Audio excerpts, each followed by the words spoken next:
નમસ્તે વિદ્યાર્થી મિત્રો, ધોરણ 12ના ગણિતનું 5મું પ્રકરણ સાતત્ય અને વિકલનીયતા આપણે શીખી રહ્યા છીએ, જેના 14મા વિડીયોમાં આપનું સ્વાગત છે।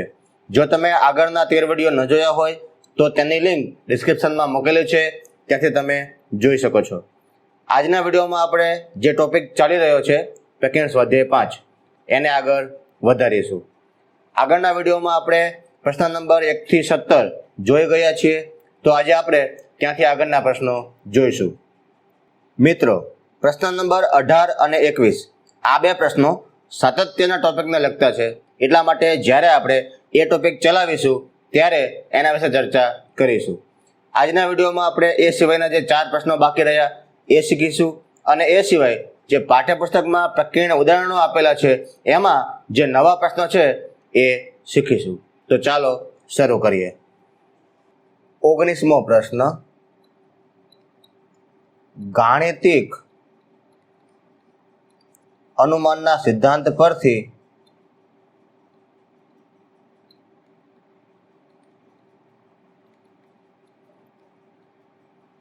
સાબિત કરો કે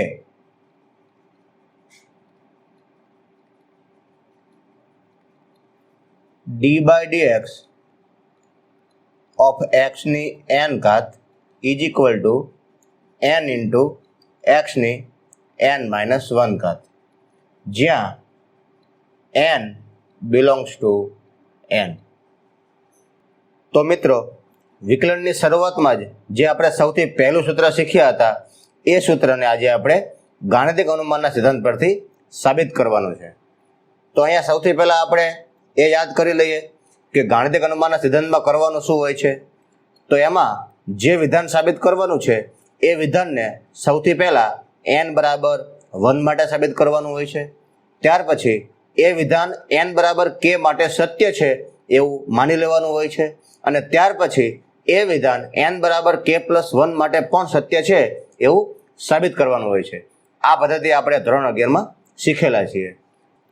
તો સૌથી પહેલાં આપણે જે વિધાન છે એને નામ આપી દઈએ Pn। Pn બરાબર d/dx of x ની n ઘાત is equal to n into x ની n-1 ઘાત। તો આ વિધાન આપણું Pn છે। હવે આપણે સૌથી પહેલાં એ બતાવીશું કે આ વિધાન n=1 માટે સત્ય છે, એટલે લખીશું આપણે n=1 લેતા। n=1 લેતા ડાબી બાજુ શું બને મિત્રો? તો ડાબી બાજુ બને d/dx of x ની 1 ઘાત। હવે x ની 1 ઘાત એટલે x પોતે, તો x નું વિકલન થાય 1, અને હવે જે જમણી બાજુ છે એમાં આપણે એની જગ્યાએ 1 મૂકીએ તો 1 into x ની 1-1 ઘાત। તો 1 into x ની 1-1 એટલે 0 ઘાત, અને આપણે જાણીએ છીએ કે x ની 0 ઘાતની કિંમત થાય 1। તમે જોઈ શકો છો કે ડાબી બાજુની કિંમત 1 આવે અને જમણી બાજુની કિંમત પણ 1 આવે છે। એનો મતલબ આ વિધાન n=1 માટે સત્ય છે, જેને આપણે લખીશું કે P1 સત્ય છે। ઓકે મિત્રો, હવે આપણે ધારી લઈશું કે આ વિધાન n=k માટે સત્ય છે, એટલે આપણે લખીશું કે ધારો કે pk સત્ય છે। હવે pk સત્ય હોય એનો મતલબ એમ થયો કે આ વિધાન n=k માટે સત્ય છે। હવે જો આ વિધાન n=k માટે સત્ય હોય તેનો મતલબ કે d/dx of x ની k ઘાત બરાબર k into x ની k-1 ઘાત થાય। તો હવે આપણે આ વિધાનને n=k+1 માટે સત્ય સાબિત કરવાનું છે। તો n=k+1 લેતા ડાબી બાજુ મિત્રો શું બને? તો ડાબી બાજુમાં આપેલા છે d/dx of x ની n ઘાત, જેમાં આપણે n ની જગ્યાએ k+1 લેવાના છે। તો x ની k+1 ઘાત is equal to d/dx of, હવે x ની જે k+1 ઘાત છે એને આપણે x ની k ઘાત into x એમ કહી શકીએ, બરાબર મિત્રો? તો હવે x ની k ઘાત અને x આ બે અલગ અલગ વિધેયો થયા જે ગુણાકારમાં છે, અને એનું આપણે વિકલન કરવાનું છે। તો એ વિકલન આપણે ગુણાકારના નિયમથી કરી શકીએ। તો ગુણાકારના નિયમમાં મિત્રો શું આવે? પહેલું વિધેય એમ નેમ ઇન્ટુ બીજા વિધેયનું વિકલન, એટલે એક્સની કે ઘાત એમ નેમ ઇન્ટુ એક્સનું વિકલન, પ્લસ હવે બીજું વિધેય એક્સ એમ નેમ અને પહેલા વિધેયનું વિકલન, એટલે કે D by d x of એક્સની કે ઘાત.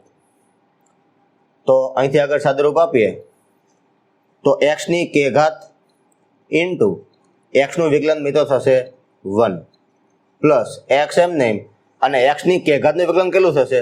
તો આગળ આપણે અહીંયા જ્યારે પીકે સત્ય માન્યું છે ત્યારે એક્સની કે ઘાતનું વિકલન એ કે ઇન્ટુ એક્સની કે માઇનસ 1 ઘાત થાય એવું આપણે સ્વીકારેલું છે, એટલે આપણે એક્સની કે ઘાતનું વિકલન લખી શકીએ કે ઇન્ટુ એક્સની કે માઇનસ 1 ઘાત. તો હવે અહીંયા સાદુરૂપ આપીએ આગળ, એટલે એક્સની કે ઘાત ઇન્ટુ 1 એટલે એક્સની કે ઘાત પ્લસ અહીંયા એક્સની કે માઇનસ 1 ઘાત ઇન્ટુ આ એક્સ, બંનેનો ગુણાકાર થાય એટલે ઘાતનો સરવાળો થાય, તો એક્સની કે માઇનસ 1 પ્લસ અહીંયા 1 ઘાત છે એટલે એક્સની કે ઘાત બની જશે અને એક્સની કે ઘાત ઇન્ટુ કે. હવે આ બંને પદોમાંથી તમે એક્સની કે ઘાત કોમન કાઢી લેશો તો અંદર તમને જોવા મળશે કે પ્લસ 1. ઓકે મિત્રો, તો જે પરિણામ હતું એમાં ડાબી બાજુ આપણે એક્સની જગ્યાએ એનની જગ્યાએ કે પ્લસ 1 લીધા તો આપણને આવું પરિણામ મળ્યું. હવે આપણે જમણી બાજુના ભાગમાં એનની જગ્યાએ કે પ્લસ 1 લઈએ તો જમણી બાજુનું જે હતું મિત્રો એ હતું એન ઇન્ટુ એક્સની એન માઇનસ 1 ઘાત. તો આપણે એનની જગ્યાએ કે પ્લસ 1 લઈએ એટલે કે પ્લસ 1 ઇન્ટુ એક્સની એન માઇનસ 1 ઘાત. એમાં આપણે એનની જગ્યાએ કે પ્લસ 1 લઈએ તો કે પ્લસ 1 માઇનસ 1 ઘાત આ રીતે થાય. તો એનું સાદુરૂપ આપીએ એટલે કે પ્લસ 1 ઇન્ટુ એક્સની કે પ્લસ 1 માઇનસ 1 એટલે 1 માઇનસ 1 0 થઈ જાય એટલે કે એક્સની કે ઘાત. તમે જોઈ શકો છો કે જે ડાબી બાજુનું પરિણામ મિત્રો આપણને મળ્યું એ મળ્યું એક્સની કે ઘાત ઇન્ટુ કે પ્લસ 1 અને જમણી બાજુ પણ આપણને મળે છે એક્સની કે ઘાત ઇન્ટુ કે પ્લસ 1. એનો મતલબ એવો થયો કે પી ઓફ કે પ્લસ 1 પણ સત્ય છે. તો ગાણિતિક અનુમાનના સાધન પરથી આપણે કહી શકીએ કે આ વિધાન તમામ n બિલોંગ્સ ટુ n માટે સત્ય છે, કારણ કે ગાણિતિક અનુમાનના સાધનમાં મિત્રો એ જ હોય છે કે વિધાનને સૌથી પહેલા n બરાબર 1 માટે સત્ય સાબિત કરો, ત્યાર પછી n બરાબર k માટે સત્ય છે માની લો અને ત્યાર પછી n બરાબર k પ્લસ 1 માટે સત્ય સાબિત કરો. તો એ પ્રમાણે આપણે કરી લીધું છે, એટલે હવે આપણે કહી શકીએ કે માટે n બિલોંગ્સ ટુ n માટે Pn સત્ય છે. ઓકે મિત્રો, જોઈએ આગળનો પ્રશ્ન. 20મો પ્રશ્ન. સૂત્ર sine of a plus b. Sine of a plus બીનું સૂત્ર થાય sine a into cos B plus cos a into sine b. આ સૂત્ર અને વિકલન નો ઉપયોગ કરીને કોસના સરવાળાનું સૂત્ર મેળવો, એટલે કે કોસ ઓફ a પ્લસ બી નું સૂત્ર મેળવો. તો મિત્રો પ્રશ્નમાં કહ્યું છે કે જે સાઇન ઓફ a પ્લસ બીનું સૂત્ર છે એના ઉપરથી આપણે કોસ ઓફ a પ્લસ બીનું સૂત્ર મેળવવાનું છે અને એના માટે આપણે વિકલનનો ઉપયોગ કરવાનો છે. એટલે કે જે સાઇન ઓફ a પ્લસ બીનું સૂત્ર છે એનું આપણે વિકલન કરીશું અને એ વિકલનનું સાદુરૂપ આપીશું તો આપણને કોસ ઓફ a પ્લસ બીનું સૂત્ર મળશે. તો સૌથી પહેલાં આપણે સાઇન ઓફ a પ્લસ બીનું સૂત્ર લખી દઈએ. Sine of a plus B is equal to sine a into cos B plus cos a into sine B. તો હવે આપણે બંને બાજુ એક્સની સાપેક્ષે વિકલન કરીશું. બંને બાજુ એક્સની સાપેક્ષે વિકલન કરતા તો ડાબી બાજુ છે સાઇન ઓફ a પ્લસ બી. તો સાઇન ઓફ ગમે એટલા હોય એનું વિકલન થાય કોસ ઓફ તેટલા, એટલે સાઇન ઓફ a પ્લસ બીનું વિકલન થશે cos of a plus B into જે a પ્લસ બી છે એનું વિકલન આપણે ગુણાકારમાં મૂકવું પડે એટલે d by d x of a plus b. આ રીતે ડાબી બાજુનું વિકલન થશે. ઇઝ ઇક્વલ ટુ હવે જમણી બાજુમાં sine of A into cos of B બે ગુણાકારમાં છે એટલે ત્યાં લાગશે ગુણાકારનો નિયમ. તો ગુણાકારના નિયમમાં પહેલું વિધેય એમ નહીં એટલે સાઇન ઓફ એ એમ નહીં ઇન્ટુ કોસ ઓફ બીનું વિકલન. તો કોસ બીનું વિકલન થાય માઇનસ સાઇન બી ઇન્ટુ બીનું વિકલન એટલે કે D by dx of B plus હવે બીજું વિધેય એમ નહીં એટલે કે કોસ ઓફ બી એમ નહીં અને સાઇન એનું વિકલન. તો સાઇન એનું વિકલન થાય કોસ એ ઇન્ટુ એનું વિકલન એટલે કે D by dx of A plus હવે જે આગળ છે કોસ એ ઇન્ટુ સાઇન બી એ પણ ગુણાકારમાં છે તો ત્યાં પણ ગુણાકારનો નિયમ લગાવીએ એટલે કોસ એ એમને એમ સાઇન બીનું વિકલન થાય કોસ બી ઇન્ટુ બીનું વિકલન એટલે કે D by dx of B plus હવે બીજું વિધેય એમ નહીં એટલે કે સાઇન ઓફ બી એમ નહીં અને પહેલા વિધેયનું વિકલન તો કોસ એનું વિકલન થાય minus sine A into d by dx of a. Okay મિત્રો, આગળ સાદુરૂપ આપીએ તો cos of A plus B into d by dx of A plus b એટલે કે એ પ્લસ બીનું વિકલન આપણે કરવાનું છે. તો cos of A plus B into a plus બીનું વિકલન એક્સની સાપેક્ષે તો એનું વિકલન થાય ડીએ બાય ડીએક્સ અને બીનું વિકલન થાય ડીબી બાય ડીએક્સ. એ રીતે આપણે જમણી બાજુના ભાગમાં વિચારીએ તો જમણી બાજુના ભાગમાં sine A into minus sine B into dB by dx plus cos B into cos A into DA by DX. તો એનું સાદુરૂપ જે છે આપણે આ રીતે આપી શકીએ cos A cos B into DA by dx minus અહીંયા ગુણાકાર થઈને માઇનસ બનશે એટલે minus sine A into sine B into dB by DX. એવી રીતે નીચે આપણે જોઈએ પ્લસ અહીંયા પણ cos A into cos B into dB by DX બને છે cos A into cos B into dB by DX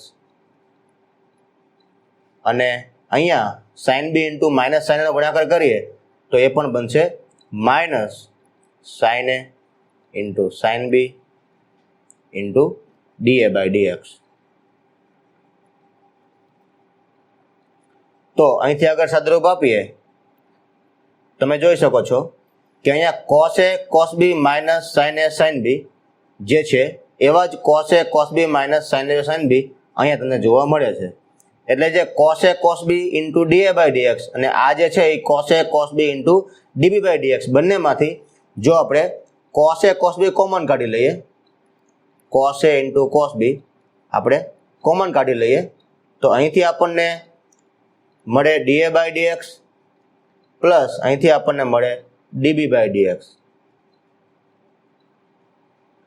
એવી રીતે પ્લસ જે બાકીના બે પદો છે માઇનસ સાઇન એ સાઇન બી અને માઇનસ સાઇન એ સાઇન બી આ બંને પદોમાંથી આપણે માઇનસ સાઇન એ સાઇન બી કોમન કાઢી લઈએ જે પ્લસ આપણે લખ્યા છે એની જગ્યાએ આપણે minus of sine A sine B common કાઢી લઈએ તો ત્યાં અંદર આપણને શું વધે તો ત્યાં અહીંથી વધશે ડીબી બાય ડીએક્સ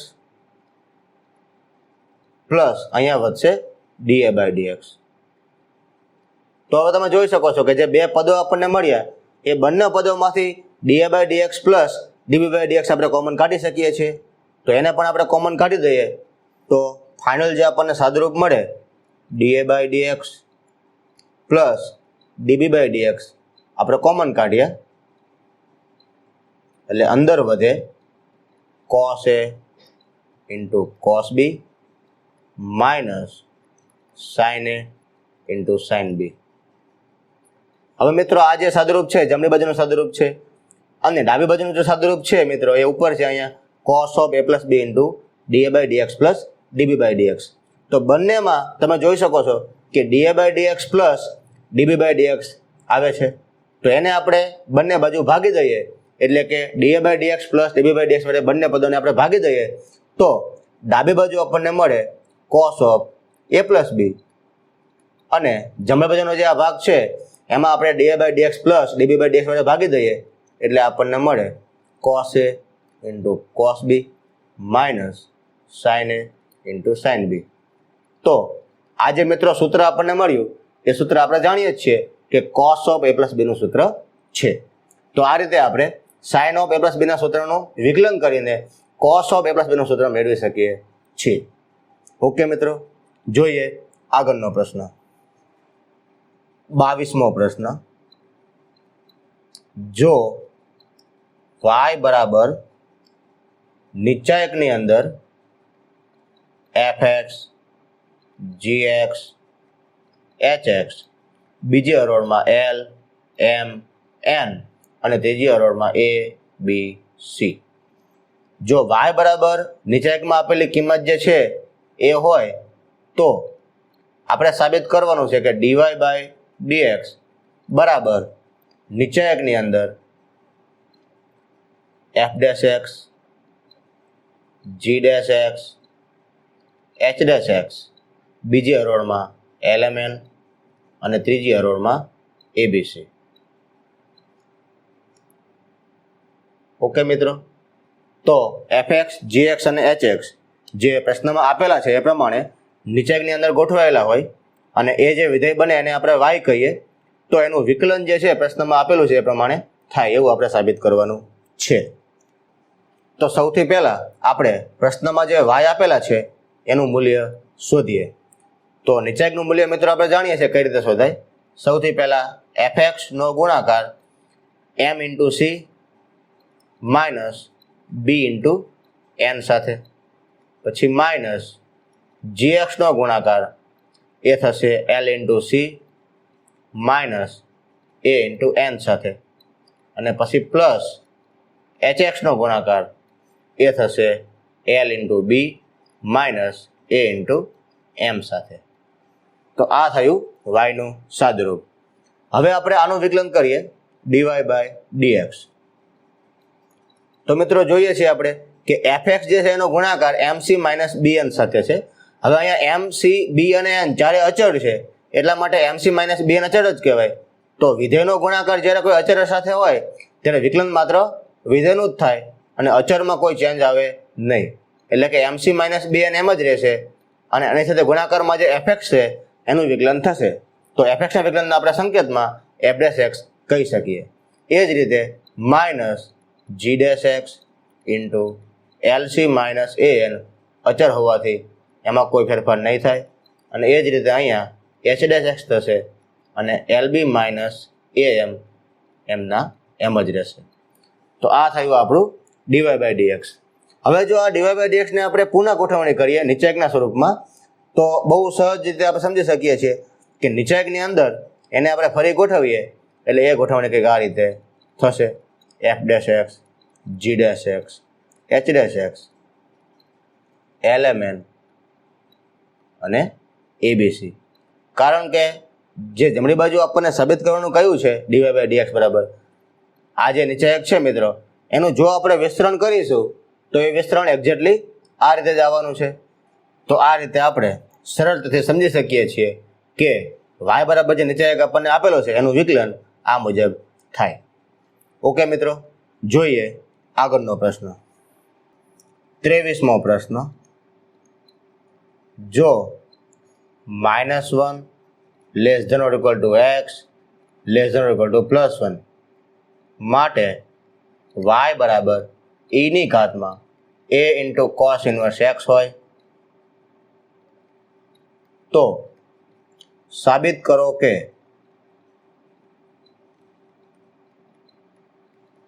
કૌંસમાં 1 માઇનસ x વર્ગ into D square y by dx square minus x into dy by dx minus a square into y is equal to 0. તો પ્રશ્નમાં આપણને y બરાબર જે વિધેય આપેલું છે એનાથી શરૂઆત કરીએ. e ની ઘાતમાં a into cos inverse x બંને બાજુ વિકલન કરીએ એટલે dy બાય dx બરાબર e ની ઘાતમાં ગમે એટલા હોય એનું વિકલન એના એ જ થાય આપણે જાણીએ છીએ. એટલે e ની ઘાતમાં a into cos inverse x into a into cos inverse x નું વિકલન. તો એ અચળ છે એટલે એમ નહીં અને કોસ ઇન્વર્સ x નું સૂત્ર છે -1 ના છેદમાં વર્ગમૂળમાં 1 માઇનસ એક્સ વર્ગ. ઓકે મિત્રો, તો આ થયા આપણા ડીવાય બાય ડીએક્સ. હવે મિત્રો આપણે એક ટ્રીક જાણીએ છીએ કે સીધું આપણે આનું દ્વિતીય વિકલિત કરીએ એના બદલે થોડું સાદુરૂપ આપીને કરીએ તો થોડી સરળતા રહે છે. તો અહીંયા પણ આપણે એ કરીશું. સૌથી પહેલાં જે છેદમાં રૂટ ઓફ 1 માઇનસ એક્સ વર્ગ છે એને આપણે ડાબી બાજુ મોકલીશું. રૂટ ઓફ 1 માઇનસ એક્સ વર્ગ ઇન્ટુ ડીવાય બાય ડીએક્સ, અને જમણી બાજુ બાકી રહેશે અહીંથી માઇનસ એ ઇન્ટુ ઈની ઘાતમાં એ ઇન્ટુ કોસ ઇન્વર્સ એક્સ. હવે મિત્રો જે રૂટ છે એને દૂર કરવા માટે આપણે બંને બાજુ વર્ગ કરીએ તો અહીંયા રૂટ દૂર થશે એટલે 1 માઇનસ એક્સ વર્ગ ઇન્ટુ ડીવાય બાય ડીએક્સનો વર્ગ ઇઝ ઇક્વલ ટુ સામે વર્ગ થવાથી માઇનસ એના એ સ્ક્વેર બનશે, અને જે ઈની ઘાતમાં એ ઇન્ટુ કોસ ઇન્વર્સ એક્સ છે મિત્રો એને આપણે મૂળ પ્રશ્ન પરથી વાય કહી શકીએ. એટલે અહીંયા આપણે સાદુરૂપ આપીને લખી દઈએ માઇનસ એ ઇન્ટુ વાય. તો એનો આપણે વર્ગ કરીએ તો માઇનસ એનો વર્ગ એ સ્ક્વેર અને વાયનો વર્ગ વાય સ્ક્વેર. ઓકે મિત્રો, તો હવે આપણે બંને બાજુ ફરીવાર વિકલન કરીએ એટલે કે દ્વિતીય વિકલિત કરીએ. તો ડાબી બાજુ 1 માઇનસ એક્સ વર્ગ અને ડીવાય બાય ડીએક્સનો વર્ગ બંને વિધેયો ગુણાકારમાં છે એટલે ત્યાં લાગશે ગુણાકારનો નિયમ. તો 1 માઇનસ એક્સ વર્ગ એમને ઇન્ટુ ડીવાય બાય ડીએક્સના સ્ક્વેરનું વિકલન. તો મિત્રો સૌથી પહેલાં વાયનું વિકલન થયું ડીવાય બાય ડીએક્સ, ત્યાર પછી એનો વર્ગ થયો એટલે જે બે ઘાત છે એ આગળ આવશે એટલે 2 into DY by d x into DY by ડીએક્સનું ફરીવાર વિકલન. તો એ ફરીવાર વિકલન કરીએ આપણે એટલે એ આવે ડી સ્ક્વેર વાય બાય ડીએક્સનો વર્ગ. ઓકે મિત્રો, ફરી સમજીએ. વાયનું વિકલન જે છે ડીવાય બાય ડીએક્સ એની ઉપર વર્ગ લાગેલો છે એટલે સૌથી પહેલાં વિકલન થાય વર્ગનું.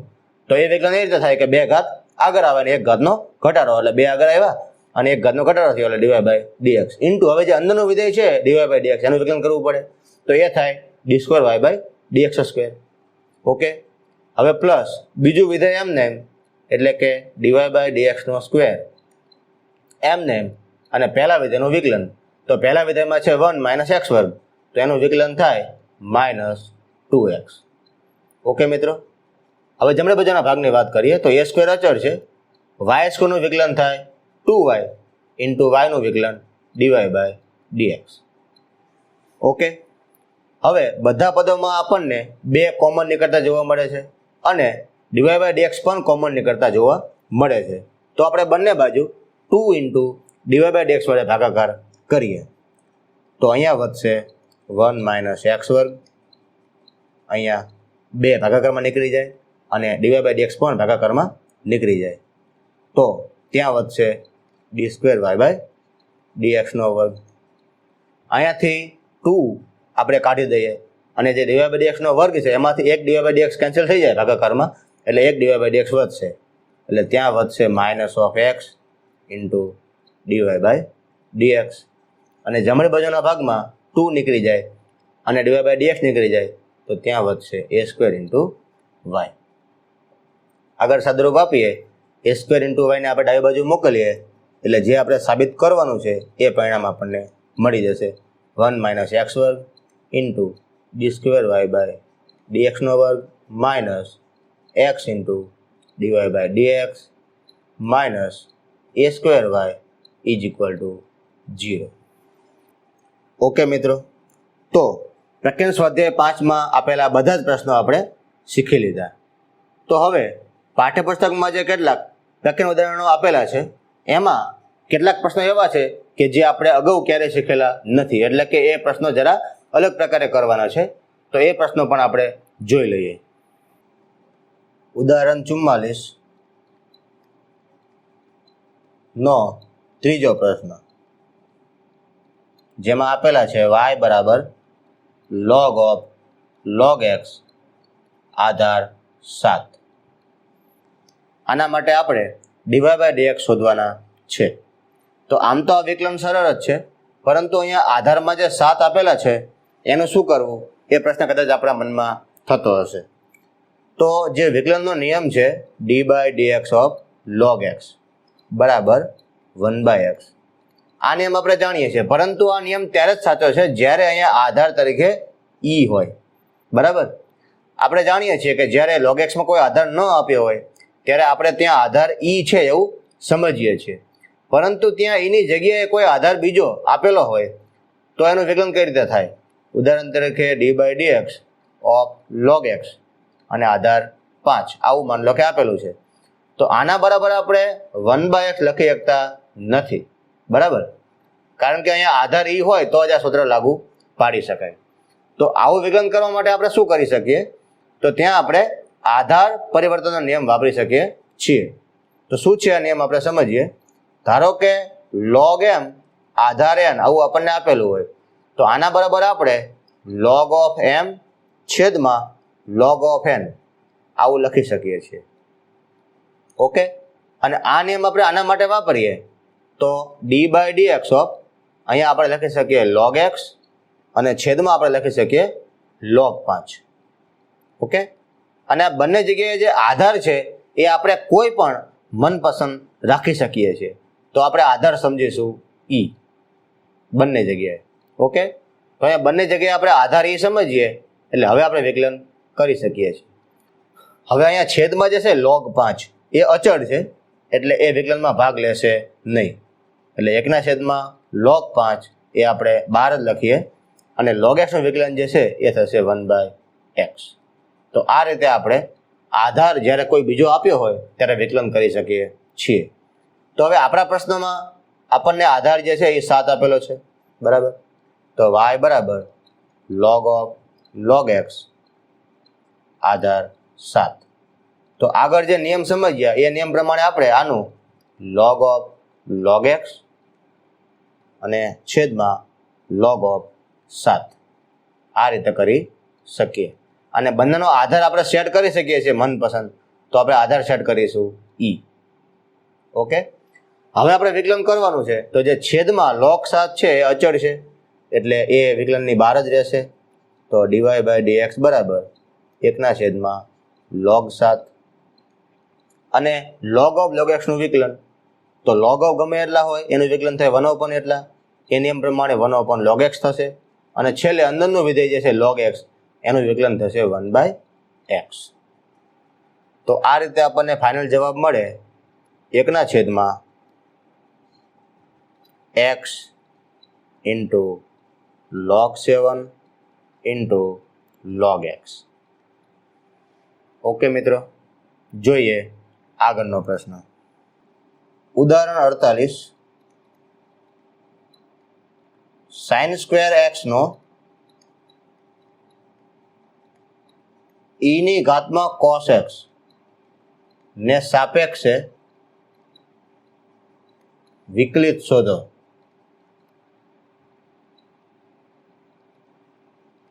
તો મિત્રો અહીંયા એક વિધેયનું વિકલન બીજા વિધેયની સાપેક્ષે કરવાનું છે.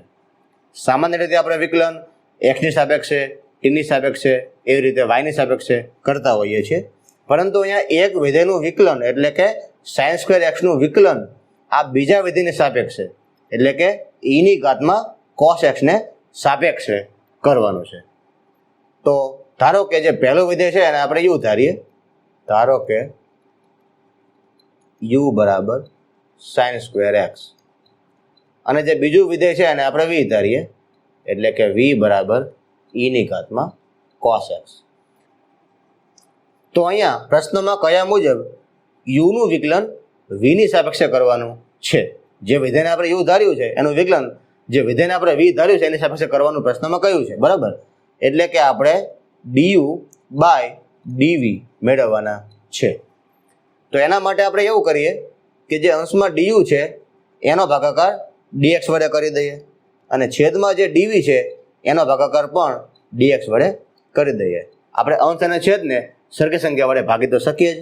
બરાબર, તો અંશમાં આપણને મળે du/dx એટલે કે u નું વિકલન x ની સાપેક્ષે અને છેદમાં આપણને મળે dv/dx એટલે કે v નું વિકલન x ની સાપેક્ષે. તો અંશમાં આપણે du/dx મૂકીએ એટલે જે વિધેય u છે એનું વિકલન આપણે x ની સાપેક્ષે કરીએ તો sin² x નું વિકલન x ની સાપેક્ષે.